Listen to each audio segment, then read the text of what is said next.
तणावामुळे पाठदुखीच्या समस्या हे तुम्हाला माहिती आहे का? शरीर दुखणे ही एक सामान्य समस्या आहे, परंतु अभ्यासकांच्या मते दिवसभर कामामध्ये व्यस्त राहणे किंवा झोप पूर्ण न होणे किंवा तणावाखाली राहणे यामुळे सुद्धा आपल्याला पाठदुखी होऊ शकते। शरीरात वेदना ह्या सामान्यतः तेव्हाच होतात जेव्हा एखादी व्यक्ती ही आजाराने ग्रस्त असते आणि जर आपलं टाइम टेबल खूप व्यस्त असेल किंवा खूप बिझी असेल तरी सुद्धा आपलं शरीर थकतं आणि आपल्याला वेदना होतात। पुरेशी झोप घेतल्यावर सुद्धा जर तुम्हाला पाठदुखी होत असेल तर हे चिंतेचे कारण आहे आणि त्यासाठी शरीरामध्ये तुम्हाला अशक्तपणा जाणवतो आणि कधी-कधी जळजळ सुद्धा जाणवते। दररोज 6 ते 8 तास झोप घेणे खूप आवश्यक आहे।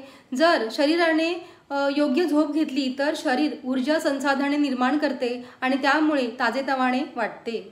झोपेच्या कमतरतेमुळे सुद्धा शरीरामध्ये ऊर्जेची पातळी कमी होते आणि त्यामुळे आपल्याला वेदना चालू होतात आणि कधी-कधी जर आपण कमी पाणी प्यायल्याने किंवा डिहायड्रेशन झाल्याने सुद्धा आपल्याला वेदना होतात। तणावामुळे शरीरावर सर्वाधिक परिणाम होतो आणि त्यामुळे अशक्तपणा येतो आणि वृद्धत्वाची शक्यता ही काही पटीने वाढते।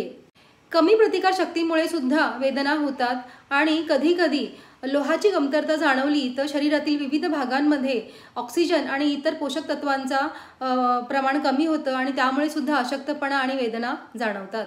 शरीरामध्ये व्हिटॅमिन डी ची कमतरता असेल तरी देखील शरीर दुखू लागतं आणि कधी-कधी सर्दी, खोकला किंवा फ्लू सारखी जर लक्षणे दिसत असतील तेव्हा सुद्धा शरीर दुखू लागतं। म्हणून नियमित व्यायाम करणं त्यामुळे स्नायू आणि सांधेदुखीपासून तुम्ही दूर राहू शकाल।